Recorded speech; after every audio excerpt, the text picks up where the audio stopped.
Hello gamers, my name is KK and today we are god boosting Sauda, one of the most popular heroes among other heroes and one of the strongest ones.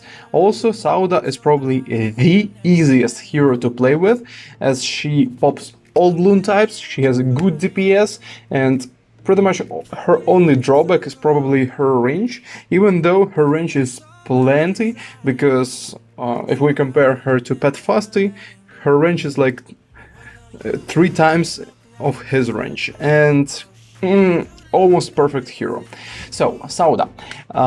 People really like her for that reason, that she's almost perfect, and they oftentimes compare Sauda with Churchill. That's with the addition of Sauda to the game, the Churchill is the obsolete asset, but I don't think so.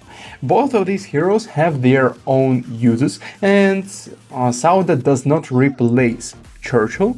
And today we will find out which hero will have more pops by round 120, because here we have the criteria, and the main criteria that we use to evaluate how good the hero is how many pops out of 8.26 million pops the hero will have by round 120.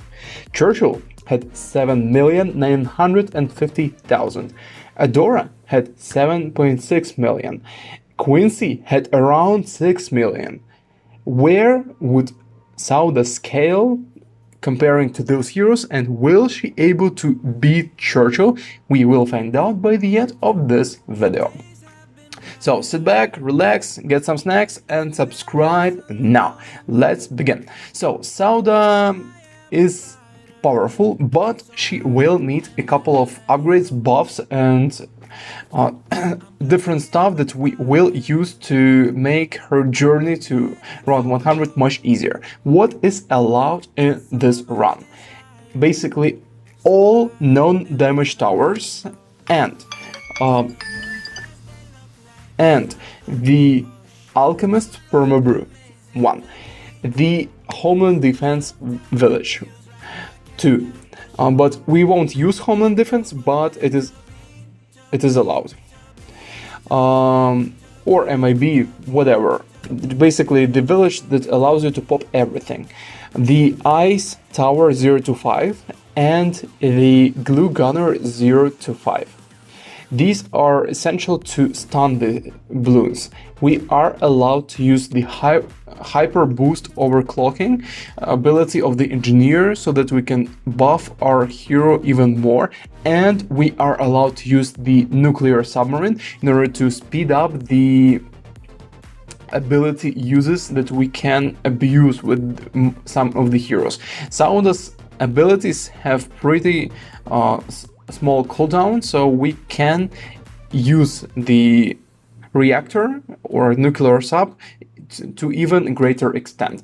And that's about it. We are not allowed to use, for example, the cannons, with the rare exceptions, boomerangs, MAD, nothing, just hero and pure domination. Will Sauda be able to complete the 120 rounds? Actually, this is kind of debatable, because she feels very confident on the rounds 1 to 100, but what about 120, where balloons and blimps have more HP and where they are quicker? And we will find out. So, now that we know the rules, I'm gonna tell you the story, the travel story, as we always do in this series. Today's story is gonna be about Jordan. I've been to the Jordan. For those who don't know, Jordan is actually a country, and Michael Jordan is named in the name of this country. It is located in, I'm pretty sure, between either on Asia or Africa, and more likely that it is in Africa. I know the region roughly, but there is the border between the continents and it's really close. So, Jordan. Jordan is the country that has one of the most unique, interesting and illogical, I would say, wonders of the world called Petra. And I've been to it. Petra is, if we simplify, it is the city carved from the stone inside the mountains. So a long time ago, the Aboriginal people decided that they need to settle, and they thought that the canyons would be the perfect choice. At that time, it was the good choice. Why? Because in these canyons, they always had the water reserves. So what these people did, they collected the rain water inside the canyon, and they dug it slightly deeper and created the storage for the water, and thus they had the fresh cold water during all the year. Just for the reference, this is the desert city, desert town, and they had this luxury in the middle of the desert. Because of this, the city thrived and prospered. There were a lot of trade caravans that went through this city because they needed the water and food refill, and the city was very successful since they had the main important resource in the desert. However, right now this city really seems uninhabitable because these days none of the water reserves, nothing except the empty structures remains because the climate changed over the years. The story I told you happened 4,000 years ago. Imagine this number. So it's quite a large number, and during the thousands of years, the millennia, the climate has changed and the weather became more scorching, and basically all the rainstorms just faded and the clouds dried out. And this is also one of the effects of the pollution and the global warming. So they prospered and they developed a pretty interesting culture, I would say the heritage, and they had the arts, the different traditions, and so on and so forth. What's interesting about this city for me and you? Basically the architecture, because it's literally a city inside the canyon, and no other part of the world has this luxury. How does it look from the real person perspective? It looks amazing. You need to visit this thing and this place at least once in your lifetime because it's a very unique experience. You try to force yourself to imagine how come these people were able to survive in such harsh conditions, and they also were able to thrive and prosper from the technology they invented, basically, because the water storage was not a thing at this time, and it was a very rare occasion, let's call it this way. So after a few hundred years, the city was still rich, but the trade caravans decided to avoid these dangerous roads through the desert, and they opted for the safer options. And this meant, of course, that the city will have not as much work, they won't have enough cash and goods flowing from the outside, from these traders, and the city will become smaller and it will be harder to sustain themselves.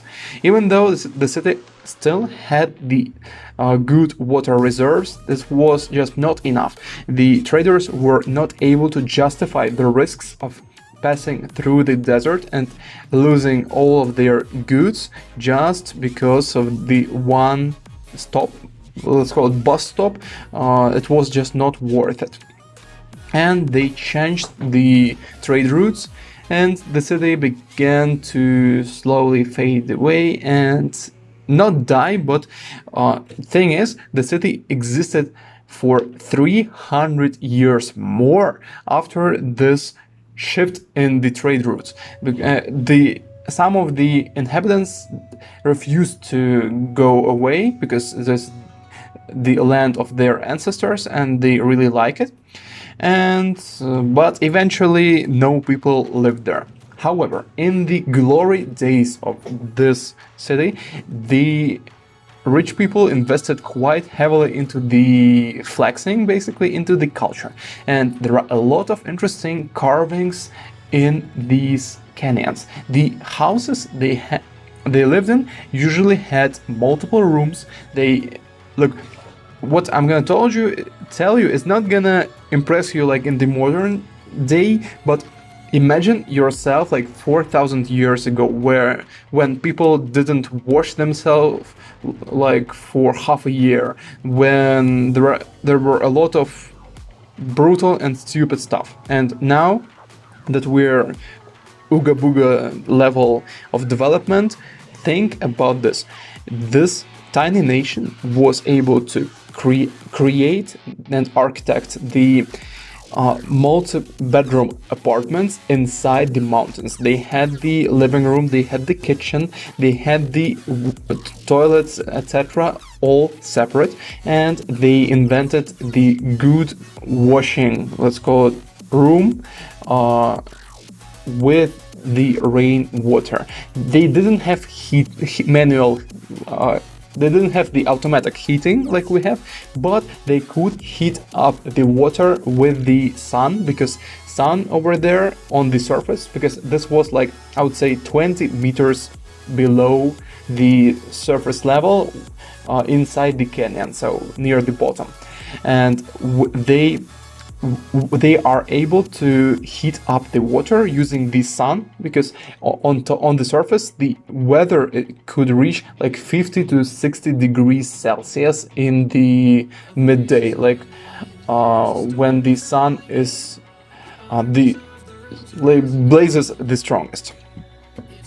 And it was a pretty interesting stuff. They could create the projects, they wrote them down, they were skilled enough to create these rooms, to carve them inside the mountain, and didn't ruin the whole thing. Because if you or me were to try to repeat this process, we would just destroy the mountain and the landslide would kill us.